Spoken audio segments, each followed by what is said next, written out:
सभी को नमस्कार। आज सुबह मैंने एक वीडियो डाली थी, उसमें कुछ साथियों के सवाल हैं, कन्फ्यूज़न है, थोड़ा विरोधाभास है। वो कह रहे हैं कि भाई जो ये ऑर्डर था नरेश कुमार के नाम से LPA 720 में, ये डेटेड था मई 8, कि ये ऑर्डर मॉडिफाई हो चुका है और 27 जुलाई को दूसरा ऑर्डर आ गया है। तो उनको मैं थोड़ा इस विषय बात करना चाहता हूँ भाई मामला क्या है। देखो, अंतिम कुमारी का केस था 2013 में। उस केस में एक तरह से ऑर्डर मान लो या समझौता मान लो, सरकार ने एफिडेविट दे दिया और कोर्ट ने उस पर मोहर ला दी कि भाई ठीक है, आप रिवाइज लिस्ट यानी 2013 को शामिल कर ज्वाइन करा दो। सरकार ने कह दिया भाई हमारे पास पर्याप्त पोस्ट है, हम सबको ज्वाइन करा देंगे। वहाँ पर सहमति बन गई, भाई कोई बाध्यता नहीं होगा तो क्या दिक्कत है भाई, चलो सब लाग जाएंगे। लेकिन उसके बाद क्या हुआ, जो ये रह गए, एक तो वेटिंग वाले रह गए बाहर है, दूसरा जब मेरिट लिस्ट बनाई तो पहली लिस्ट में तो 1259 कैंडिडेट भी बाहर रह गए। तो देखो इतो बाधित हो गए, तो उनको कोर्ट में फिर आना ही आना था, वे आए। उसके बाद यो केस आज तक चल रहा है अभी और रिजर्व का। तो मैं बात करता हूँ इस ऑर्डर की। आगे शुरू से एक बात चल रही भाई 2013 वाला को शामिल करना है, क्योंकि अंतिम कुमारी में यो एक तरह से फैसला मान लो चाहे वैसे सहमति मान लो हो गया था। अब इस केस में क्या कहा था, डबल बेंच है सूर्यकांत ने रिश ने, यहाँ पे सरकार भी गई थी, सारी पार्टी थी। सरकार ने हवाला दिया भी बच्चे की कमी है ना, बच्चों को स्कूल में अध्यापकों की कमी है, ज्वाइनिंग के ऑर्डर दो हमने, हम इनको ज्वाइन कराना चाहते हैं रिवाइज्ड मेरिट लिस्ट को। अब इन्होंने क्या कहा, देखो order, meanwhile state of Haryana is directed to identify the total number, total post को आइडेंटिफाई करो। 20/4/2017 ऑर्डर भी दिखाया था मैंने पिछली वीडियो में, वो देख लेना। As also the number of selected candidate who as per the original merit list और रिवाइज्ड मेरिट लिस्ट, भी दोनों मेरिट लिस्ट के हिसाब से कोई सी में हो, उनका पहचान करो आप कितने हैं। सिंगल जज का जो ऑर्डर है अंतिम कुमारी वाला। It is further directed as an interim measure, एक अंतरिम ऑर्डर जारी किया था भविष्य में, that appointment be offered strictly, भाई पूरी सख्ती से अपॉइंटमेंट ऑर्डर जारी करो in order of merit as per the revised merit list, यानी कि जो रिवाइज्ड मेरिट लिस्ट थी जिसमें 13 वाले शामिल थे, उनकी ज्वाइनिंग के ऑर्डर हो गए एक तरह से ये। बट लेकिन उन पर भी subject to final outcome of these proceeding, भाई जो यो केस है इसके फाइनल पर निर्धारित करेगा। अगर ये जीत गए तो ये नौकरी बने रहेंगे, नहीं तो इनको हटना पड़ेगा, ये बात होगी। If some post remain unfilled after appointing the candidate, अगर कुछ पोस्ट खाली रह जाती हैं तो जो वेटिंग के कैंडिडेट उनको वो दी जा सकती हैं, लेकिन टोटल अपॉइंटमेंट जो है ना एडवर्टाइज पोस्ट से ज़्यादा नहीं हो सकती। ये ऑर्डर आ गया, ये है मई 8 2017। अब इसके खिलाफ फिर से कोर्ट में जाना था। अब ये तो ऑर्डर गलत कर दिया कोर्ट ने पास, ये तो एक तरह से जता दिए 13 वाले भाई उनकी ज्वाइनिंग होगी रिवाइज्ड मेरिट लिस्ट की, और जो वेटिंग वाले हैं जो ये लो मेरिट हो गए 1259, ये फिर जाना पड़ा, इनका मजबूरी थी। तो इसमें एक ऑर्डर हो रहा है जिस पर कई साथियों को ये है कि ऑर्डर मॉडिफाई हो गया। अब उस ऑर्डर की बात करता हूँ, मैं दिखाता हूँ आपको। हाँ जी, ये वो ऑर्डर है, ये CM लगी थी और CWP नवीन कुमार के नाम से इसमें ये ऑर्डर आया था। This application seeks to recall और मॉडिफाई द ऑर्डर डेटेड 8/5, जो पहला ऑर्डर मैंने बताया है उसको रिकॉल करने के लिए, वापस लेने के लिए या मॉडिफाई करने के लिए या CM लगाई गई।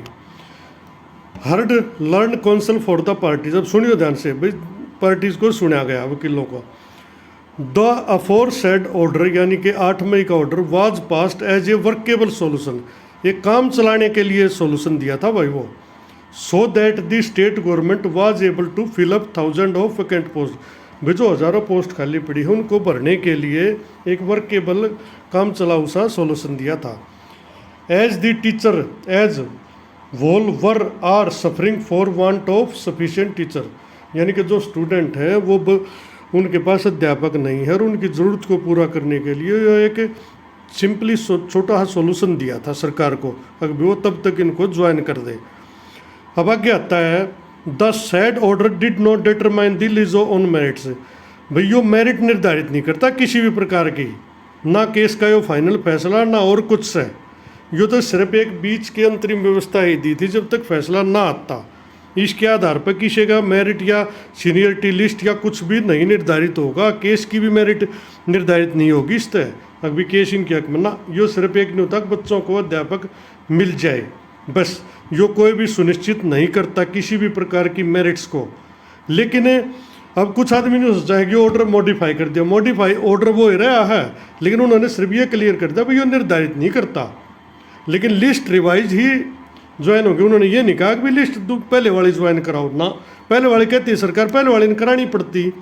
अच्छा, all the contention sought to be raised in the application are available to the parties at the time of final, यानी जो जो मुद्दे इस सीएम में आप लोगों ने उठाए हैं ये सारे मुद्दे आप फाइनल हियरिंग जब केस की होगी उसमें आप उठा सकते हो। जैसे अब ये फाइनल हियरिंग होकर रिजर्व हो गया है, उन्होंने उसमें कुछ भी नहीं सुनाई करी, ना कोई ऑर्डर पास कराया, ना वो पहला ऑर्डर कैंसिल कराया, ना न्यू कही भाई पहली लिस्ट को ज्वाइन कराओ दूसरी को मत कराओ या तीसरी को कराओ या लो मेरिट, कुछ नहीं कराया उन्होंने सिर्फ ये कह दिया भाई वो मेरिट निर्धारित नहीं करता। लेकिन अब इस मेरिट निर्धारित में कई साथी ले रहे हैं रिवाइज्ड मेरिट लिस्ट निर्धारित नहीं करता, नहीं, ऑर्डर भाई 346 अंतिम कुमारी का भी यो था कि सबको शामिल करके ज्वाइन कराया जाए, और इस कोर्ट का भी यो था, हालांकि था यो वर्केबल सॉल्यूशन, काम चलाऊ सॉल्यूशन था यो एक तरह से, और सब्जेक्टिव था।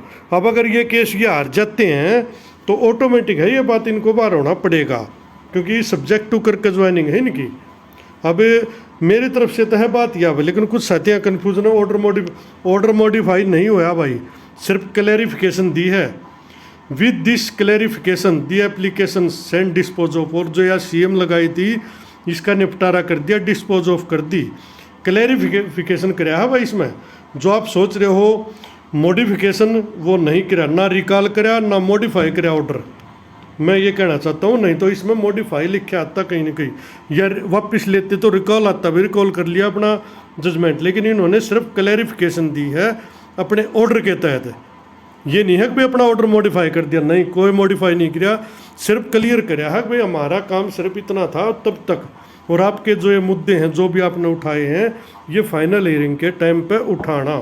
तो कुछ साथियों को ये कन्फ्यूज़न थी कि भाई ऑर्डर मॉडिफाई हो चुका, ऑर्डर मॉडिफाई नहीं हुआ था, सिर्फ जज साहब ने अपनी क्लियरेंस दी थी भी हमने यो इस वे में लागू कराया था, न्यू था, ऑर्डर वही 8 मई वाला लागू था, और जब तक फाइनल फैसला नहीं आता भाई वो ही लागू है जब तक, क्योंकि रिकॉल तो कराया नहीं इन्होंने, अगर रिकॉल कर लेते या मॉडिफिकेशन कर देते तो दूसरी बात थी। तो मैं अब अपनी बात को ख़त्म करता हूँ, ये चीज़ क्लियर हो चुकी है। बाकी सुझाव आमंत्रित है, बात करने से ही बात होती है, चीज़ों को शेयर करो, बढ़ाओ, के पता कौन कहाँ से कौन सी अच्छी बात निकल जाए और आपके केस में काम आ जाए दोनों पार्टी। क्योंकि देखो ये तो इस सब के जुड़े हैं, बुरा किसी का भी नहीं होना चाहिए। पर्सनली मैं तो सोचता नहीं भाई किसी का बुरा नहीं होना चाहिए, किसी का भी नहीं होना चाहिए, लेकिन भाई कानूनी रूप में कितने कितने कोई फैसला होगा तो वो 2 के फायदे का होगा, तो उसके 1 के नुकसान का भी हो जा, वो हमने सब सहन करना पड़ेगा। बाकी देखते हैं, इसमें रिजर्व फैसला है, छुट्टियों के बाद ये आएगा।